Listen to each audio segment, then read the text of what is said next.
Dear students, welcome back to Python functions. അപ്പോൾ നമ്മൾ Python ഫംഗ്ഷൻസിൻ്റെ മൂന്നാമത്തെ വീഡിയോ ആണ് അതല്ല. അപ്പോൾ ഇതിൽ കഴിഞ്ഞ വീഡിയോയിൽ നമ്മൾ എങ്ങനെയാണ് ഒരു ഫംഗ്ഷൻ ഡിഫൈൻ ചെയ്യുന്നതെന്നും അതിലെങ്ങനെയൊക്കെയാണ് ആർഗ്യുമെന്റ്സ് കൊടുക്കുന്നതെന്നും ഫംഗ്ഷനെ എങ്ങനെ കോൾ ചെയ്യണം എന്നൊക്കെ പഠിച്ചു അല്ലേ. ഇനി നെക്സ്റ്റ് നമ്മൾ പഠിക്കാൻ പോകുന്നത് വേരിയബിൾ ഫംഗ്ഷൻ ആർഗ്യുമെന്റ്സ് ആണ്. നമുക്ക് നേരത്തെ നമ്മളൊരു ഫംഗ്ഷനെ കോൾ ചെയ്യുമ്പോൾ അതിലുണ്ടായിരുന്ന ആർഗ്യുമെന്റ് കറക്റ്റ് ആയിട്ട് പ്രൊവൈഡ് ചെയ്തിട്ടില്ലെങ്കിൽ നമുക്ക് എന്ത് വന്നിരുന്നു, എറർ കാണിച്ചിട്ടുണ്ടായിരുന്നു അല്ലെ. ഒരു വാല്യൂ മിസ്സിംഗ് ആണെന്ന് പറഞ്ഞിട്ടുള്ള error, place parameter value missing ആണെന്നുള്ള ഒരു എറർ കാണിക്കുന്നുണ്ട്. അപ്പൊ നമുക്ക് ആ എറേഴ്സിനെ ഒഴിവാക്കാം. അതായത് ഒരാള് ഫംഗ്ഷൻ കോൾ ചെയ്യുമ്പം അതിനൊരു ആർഗ്യുമെന്റ് ഒന്നും കൊടുത്തിട്ടില്ല എങ്കിൽ എന്ത് ചെയ്യണം? ബൈ ഡിഫോൾട്ട് ഒരു വാല്യൂ അസൈൻ ചെയ്യുക എങ്ങനെയാണ്, അങ്ങനെയൊക്കെയുള്ള കാര്യങ്ങളെ പറ്റിയാണ് നമ്മൾ ഇന്ന് പഠിക്കാൻ പോകുന്നത്. ഓക്കെ, വേരിയബിൾ ഫംഗ്ഷൻ ആർഗ്യുമെന്റ്സ് എന്ന് പറഞ്ഞു കഴിഞ്ഞാൽ ആർഗ്യുമെന്റ്സിൽ നമുക്ക് ചേഞ്ച് ചെയ്യാം. അപ്പൊ അത് മെയിനായിട്ട് 3 ടൈപ്പാണ് നമ്മൾ ഇന്ന് പഠിക്കുന്നത്. അതിൽ ഫസ്റ്റ് വൺ എന്ന് പറയുന്നത് default parameter value. Default parameter value എന്ന് പറഞ്ഞാൽ A parameter has A default value. എന്നൊരു ഡിഫോൾട്ട് വാല്യൂ നമുക്ക് സെറ്റ് ചെയ്യാൻ പറ്റണം. അതെങ്ങനെയാണ് സെറ്റ് ചെയ്യുന്നത് എന്നുള്ളത് പഠിക്കാം. നെക്സ്റ്റ് വൺ എന്ന് പറയുന്നത് കീവേഡ് ആർഗ്യുമെന്റ്സ്. ആർഗ്യുമെന്റ്സിനെ നമുക്ക് കീവേഡ് ആയിട്ട് യൂസ് ചെയ്തിട്ട് വാല്യൂസ് അസൈൻ ചെയ്യുന്നത് എങ്ങനെയാണെന്നുള്ളത്. അടുത്തത് ആർബിട്രറി ആർഗ്യുമെന്റ്സ്. ആർബിട്രറി ആർഗ്യുമെന്റ്സിനെയാണ് എന്തുകൊണ്ട് റിപ്രസെന്റ് ചെയ്യുന്നത്? ARGS എന്ന് പറഞ്ഞിട്ട്. ARGS എന്ന് പറഞ്ഞാൽ ആർഗ്യുമെന്റ്സിന്റെ ഷോർട്ട് ഫോം ആണ്. അപ്പൊ അതിന്റെ കൂടെ ഒരു സ്റ്റാർ കൂടി ഉപയോഗിക്കുന്നുണ്ട്.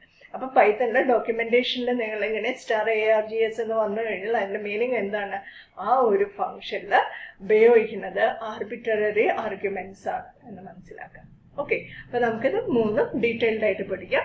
അതിൽ first one default parameter value. എന്തായിരിക്കും ഡിഫോൾട്ട് പാരാമീറ്റർ വാല്യൂ എന്ന് പറഞ്ഞാൽ? നമ്മളൊരു ആർഗ്യുമെന്റിന് ഡിഫോൾട്ട് ആയിട്ട്, അതായത് function argument can have a default value. ഫംഗ്ഷൻ ആർഗ്യുമെന്റിൽ ഒരു ഡിഫോൾട്ട് ആയിട്ടുള്ള ഒരു വാല്യൂ അസൈൻ ചെയ്യുന്നതിനാണ് എന്ത് പറയുന്നത്? Default parameter value. എപ്പോഴായിരിക്കും നമുക്ക് ഇങ്ങനെ ഒരു ഡിഫോൾട്ട് വാല്യൂ അസൈൻ ചെയ്യേണ്ടി വരുന്നത്? അപ്പം നോക്കാം. നമ്മളിപ്പം എവിടെയെങ്കിലും എന്തൊരു കാര്യത്തിനും ഇപ്പം ഡൊണേഷൻ കൊടുക്കുകയാണ്. ഇപ്പോൾ CM ഫണ്ടിലേക്ക് നമ്മൾ ഡൊണേറ്റ് ചെയ്യുകയാണ്. അപ്പോൾ നമുക്കൊരു സർക്കാർ ഉദ്യോഗസ്ഥർക്ക് ഒരു നിബന്ധന വെച്ചിട്ടുണ്ടെന്ന് വിചാരിക്കുക, 500 rupees മിനിമം എങ്കിലും ഡൊണേറ്റ് ചെയ്യണം. ദെൻ മോർ ദാൻ എത്ര വേണമെങ്കിലും നമുക്ക് ഡൊണേറ്റ് ചെയ്യാം. അപ്പോൾ അവിടെ ഡിഫോൾട്ട് വാല്യൂ, ഡൊണേഷൻ്റെ ഡിഫോൾട്ട് വാല്യൂ എന്താണ്? 500. നമ്മൾ ഡൊണേറ്റ് ചെയ്യുന്നുണ്ടെങ്കിൽ മിനിമം എത്ര വേണം? 500 rupees വേണം. ഓക്കെ, നിങ്ങൾ 500 rupees അല്ല, നിങ്ങൾ ഒരു 1000 rupees 10,000 rupees കൊടുക്കാൻ തയ്യാറാണെങ്കിൽ നിങ്ങൾക്ക് അത് കൊടുക്കുക. പക്ഷെ ഡിഫോൾട്ടായിട്ട് നമുക്ക് 500 കൊടുക്കണം. അപ്പോൾ ആ ഒരു രീതിയിൽ നമ്മളിപ്പോൾ ഒരു ഫംഗ്ഷനെ എഴുതുകയാണെങ്കിൽ എങ്ങനെ ചെയ്യാൻ പറ്റും എന്നുള്ളത് നോക്കാം. ഇവിടെ ഒരു ഫംഗ്ഷൻ ഡിഫൈൻ ചെയ്യാം. ഫംഗ്ഷൻ എങ്ങനെയായിരുന്നു ഡിഫൈൻ ചെയ്തിരുന്നത്? ഉപയോഗിച്ചിരുന്നത് എന്തായിരുന്നു? ഫംഗ്ഷൻ്റെ പേര് കീവേഡ് DEF എന്നുള്ള കീവേഡ് ഉപയോഗിച്ചു.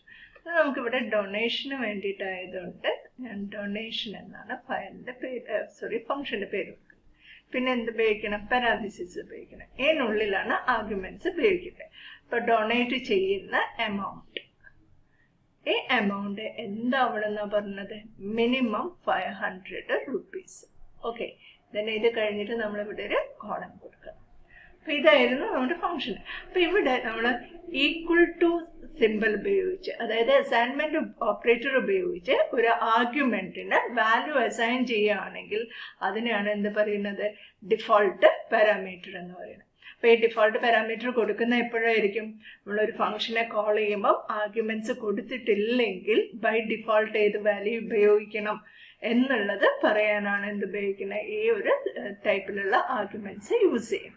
ഓക്കെ, അപ്പൊ ഇവിടെ ഡൊണേഷൻ 500 എന്നുള്ളത് നമ്മളിപ്പം ബൈ ഡിഫോൾട്ട് ഡൊണേഷൻ 500 ആണ്. ഓക്കെ, ദെൻ ഞാൻ ഇതിനൊന്ന് പ്രിന്റ് ചെയ്യാൻ വേണ്ടി പറഞ്ഞു. Print amount. ഓക്കെ, നമുക്കിതൊന്ന് ചെയ്ത് നോക്കാം പ്രോഗ്രാം കേട്ടോ. ദെൻ അതിന് നെക്സ്റ്റ് എന്ത് ചെയ്യുക? റിട്ടേൺ. ഓക്കെ, അപ്പൊ നോക്കാം. മനസ്സിലായില്ലേ നിങ്ങൾക്ക് എങ്ങനെയാണ് ഒരു വാല്യൂ കൊടുക്കുന്നത്? ഇനി നോക്കാം, ഇവിടെ നമുക്ക് ഒന്നിലധികം വേരിയബിൾസ് ആർഗ്യുമെന്റ്സ് ഉണ്ടായിരുന്നു എന്ന് വയ്ക്കാം. അപ്പം ഡൊണേഷൻ്റെ കേസിൽ നമുക്ക് ഇവിടെ ഇപ്പം ഡൊണേറ്റ് ചെയ്യുന്ന ആളുടെ പേര് കൂടി സ്റ്റോർ ചെയ്യണം. അപ്പം ഇവിടെ നെയിം കോമ എമൗണ്ട് ഇങ്ങനെയാണ് കൊടുക്കുന്നതെങ്കിൽ എപ്പോഴും ഈ ഡിഫോൾട്ട് വാല്യൂസ് എപ്പോഴും റൈറ്റിൽ നിന്ന് ലെഫ്റ്റിലേക്കാണ് ഫിൽ ചെയ്ത് വരിക. അതായത് ഡിഫോൾട്ട് വാല്യൂ ഉള്ള ആർഗ്യുമെന്റ്സ് എപ്പോഴും എന്തായിരിക്കണം, റൈറ്റ് മോസ്റ്റ് ആയിരിക്കണം. ഓക്കെ, അപ്പോൾ ഒരു നോൺ ഡിഫോൾട്ട് വാല്യൂ ആർഗ്യുമെന്റ് കഴിഞ്ഞിട്ട്, അതായത് നോൺ ഡിഫോൾട്ട് വാല്യൂ ആർഗ്യുമെന്റിന്റെ ബിഫോർ ഒരു ഡിഫോൾട്ട് വാല്യൂ ആർഗ്യുമെന്റ് ഉപയോഗിക്കാൻ പാടില്ല. ഒരു എക്സാമ്പിൾ പറയാം. അപ്പൊ ഞാൻ എഫ് എന്നുള്ള ഫംഗ്ഷൻ ഉണ്ട്, ഇതില് a = 10, b ഇതെന്തല്ല, പോസിബിൾ അല്ല, അങ്ങനെ കൊടുക്കാൻ പറ്റില്ല. അപ്പൊ ഇവിടെ എക്ക് ഡിഫോൾട്ട് വാല്യൂ ഉണ്ട്, ഇതിനെ നമ്മൾ ഡിഫൈൻ ചെയ്യുമ്പോൾ എങ്ങനെ കൊടുക്കണം, f b, a = 10 എങ്ങനെ ഡിഫൈൻ ചെയ്യാം. ഓക്കെ, മനസ്സിലായല്ലോ. അപ്പൊ എപ്പോഴും ഡിഫോൾട്ട് വാല്യൂസ് എവിടെ നിന്നാണ്, റൈറ്റിൽ നിന്ന് ഇങ്ങോട്ടേക്കാണ് ഫില്ല് ചെയ്ത് വരുന്നത്. അപ്പൊ ഒരു ഡിഫോൾട്ട് വാല്യൂ ഉള്ള ആർഗ്യുമെന്റിന്റെ മുൻപ് ഉണ്ടായിരുന്ന ആർഗ്യുമെന്റ്സ് എല്ലാം എന്തായിരിക്കും, നോൺ ഡിഫോൾട്ട് വാല്യൂ ആർഗ്യുമെന്റ്സ് ആയിരിക്കണം. മനസ്സിലായല്ലോ. അതിന്റെ കാരണം എന്താ, കാരണം നമ്മൾ ഡിഫോൾട്ട് വാല്യൂ കൊടുക്കുന്നില്ലെങ്കിൽ അത് അവസാനത്തെ ഉണ്ട്, അല്ലാണ്ട് നടുക്കുള്ളതിനെ നമുക്ക് ഒഴിവാക്കി കൊണ്ടിട്ട് കോൾ ചെയ്യാൻ പറ്റില്ലല്ലോ. ഓക്കെ, നോക്ക്, any number of arguments in A function can have a default value. എത്ര ആർഗ്യുമെന്റ്സിന് വേണമെങ്കിലും എന്ത് കൊടുക്കാം, ഡിഫോൾട്ട് വാല്യൂ കൊടുക്കാം. And non default argument cannot follow default argument. Default argument കഴിഞ്ഞിട്ട് എന്തുണ്ടാവാൻ പാടില്ല, നോൺ ഡിഫോൾട്ട് ആർഗ്യുമെന്റ്സ് യൂസ് ചെയ്യാൻ പാടില്ല. അപ്പൊ ഇത്രയും കാര്യങ്ങൾ മനസ്സിലായില്ലേ. അപ്പൊ നമുക്കിതൊന്ന് ചെയ്ത് നോക്കാം. അപ്പൊ നമ്മൾ ഈ പ്രോഗ്രാമിനകത്ത് ഫംഗ്ഷൻ ഡിഫൈൻ ചെയ്തിട്ടുണ്ട്, ദെൻ ആ ഫംഗ്ഷനെ കോൾ ചെയ്തിട്ടുണ്ട്. അപ്പം ഫസ്റ്റ് വണ്ണിൽ നമ്മൾ കോൾ ചെയ്തത് എന്താണ്, വിത്തൗട്ട് ആർഗ്യുമെന്റ് ആണ്. സെക്കൻഡിൽ നമ്മളൊരു വിത്ത് ആർഗ്യുമെന്റ് വെച്ചിട്ടാണ് കോൾ ചെയ്തത്. ഓക്കെ, അപ്പൊ ഞാനിതിനെ റൺ ചെയ്യാൻ വേണ്ടി പോകുന്നു. റൺ ചെയ്യുമ്പോൾ ഇവിടെ ഫംഗ്ഷൻ fun എന്ന് കൊടുത്തിട്ട് സേവ് ചെയ്തു. ഓക്കെ, നമുക്ക് എന്താ കിട്ടിയിരിക്കുന്ന ഔട്ട്പുട്ട് നോക്കാം. ഫസ്റ്റ് കേസിൽ ഡൊണേഷൻ റിസീവ്ഡ് ₹500 ആണ്. അവിടെ നമ്മൾ ആർഗ്യുമെന്റ് കൊടുത്തിട്ടില്ലായിരുന്നു അല്ലെ, കൊടുക്കാത്തപ്പോൾ ബൈ ഡിഫോൾട്ട് ആയിട്ടുള്ള വാല്യൂ എടുത്തു. ദെൻ ഇവിടെ നമ്മൾ ആർഗ്യുമെന്റ് 1000 എന്ന് വന്നു. നമുക്കിതിനെ ഒന്നുകൂടി നോക്കാം. ഇവിടെ ഇതെല്ലാം ഞാനൊരു നെയിം കൂടി വേണം എനിക്ക്. Okay, name amount = 500. അപ്പൊ ഇവിടെ ഞാൻ ഇന്ദു. ഓക്കെ, ദെൻ ഇവിടെ രഞ്ജിത്ത്.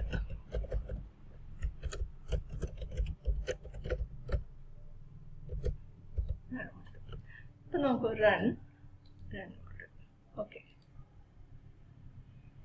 Donation received. പക്ഷെ നമ്മളിവിടെ മെസ്സേജ് മാറ്റിയിട്ടുണ്ടായില്ല ആരൊക്കെയാണെന്നുണ്ട്. റിസീവ്ഡ് ഫ്രം നെയിം അല്ലേ. ഓക്കെ,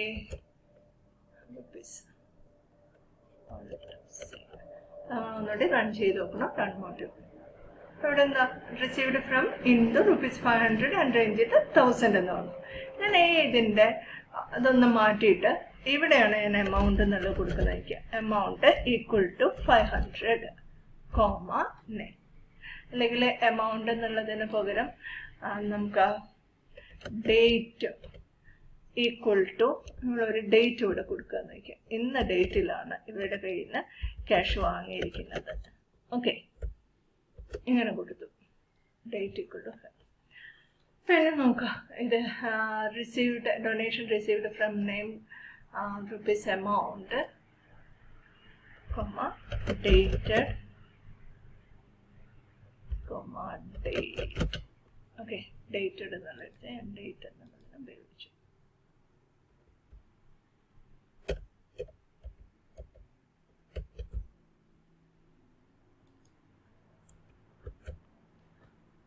നമുക്ക് തന്നെ ഒന്ന് റൺ ചെയ്ത് നോക്കാം.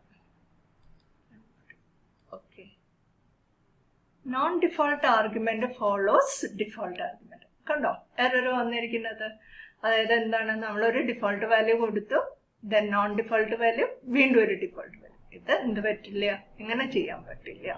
ഓക്കെ, അപ്പൊ നമുക്ക് ഇവിടുന്ന് ആരെ പൊക്കണം, നെയിം എന്നുള്ളതിനെ ഇവിടെ നിന്ന് കട്ട് ചെയ്യാം. ദെൻ നെയിമിനെ നമുക്ക് ഇവിടെ കൊണ്ടുവന്ന് പേസ്റ്റ് ചെയ്തേക്കാം. എന്നെ നമുക്കിത് റൺ ചെയ്തിട്ട് ശരിയാവുന്നുണ്ടോ നോക്കും. ഓക്കെ, നമുക്ക് donation received from Indu ₹500 dated 1/2/2020.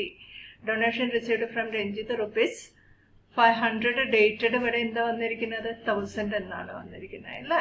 അപ്പൊ അതിന് എന്താണ് പ്രശ്നം സംഭവിച്ചത് നോക്കൂ. നമ്മളിവിടെ രഞ്ജിത്ത് 1000 എന്ന് കോൾ ചെയ്തിട്ടുണ്ട്. ഇവിടെ നെയിം, ഡേറ്റ്, എമൗണ്ട് എന്നുള്ളതിൽ ബൈ ഡിഫോൾട്ട് എന്തുണ്ട്, 100 എന്നുള്ള വാല്യൂ ഉണ്ട്. അപ്പൊ നമ്മളിവിടെ 2 ആർഗ്യുമെന്റ് കൊടുത്തു, മൂന്നാമത്തെ ആർഗ്യുമെന്റ് ആണ് കൊടുക്കാത്തത്. അപ്പൊ ആ മൂന്നാമത്തെ ആർഗ്യുമെന്റ് ആയിട്ട് എന്തിനെ എടുത്തു, ഡേറ്റ് എന്നുള്ളതിനെ എടുത്തു. അതുകൊണ്ടാണ് ഇവിടെ എന്ത് കാണിച്ചിരിക്കുന്നത്, ഡേറ്റഡ് 1000 എന്ന് കാണിച്ചിരിക്കുന്നത്. ഓക്കെ, മനസ്സിലായോ ഇതിനകത്ത് വന്നിരിക്കുന്ന മിസ്റ്റേക്ക് എന്താണെന്നുള്ളത്? രഞ്ജിത്ത്, 1000. ഇവിടെ 1000 എന്ന് പറയുന്നത് എന്താണ്, ഇറ്റ്സ് എ ന്യൂമറിക് വാല്യൂ ആണ്. അപ്പൊ ന്യൂമറിക് വാല്യൂ എന്നുള്ളത് എന്തിനകത്തേക്ക് വന്നു, ആ 1000 എന്നുള്ള വാല്യൂ ഡേറ്റ് എന്നുള്ള ഫീൽഡിലേക്കാണ് ഇവിടെ സ്റ്റോർ ചെയ്തിരിക്കുന്നത്. ഇതാണ് ഡിഫറൻസ്. ഓക്കെ, അപ്പൊ ഞാനിവിടെ ഒരു ഡേറ്റ് കൂടി കൊടുക്കുകയായിരുന്നെങ്കിൽ എന്ത് സംഭവിക്കും നോക്കൂ. ഡേറ്റ് എന്നുള്ളതിനകത്ത് 1000 എന്നുള്ള വാല്യൂ ആണല്ലോ സെക്കൻഡ് വണ്ണിൽ കൊടുത്ത എമൗണ്ടിന്റെ വാല്യൂ 500 ആണ്. അപ്പൊ ഞാൻ ഡേറ്റ് എന്നുള്ളതിന് ഒരു വാല്യൂ കൊടുക്കുകയാണെങ്കിൽ 1/11/2020, എല്ലാത്തിലും വാല്യൂസ് കൊടുത്തു. അപ്പൊ നമുക്ക് ഇതിനെ റൺ ചെയ്ത് എങ്ങനെ വരും നോക്കൂ. ഓക്കെ, ഇതിന്റെ ഔട്ട്പുട്ട് കണ്ടില്ല അല്ലെ, നമുക്കൊന്നുകൂടി റൺ ചെയ്യാം. Run module. ഓക്കെ,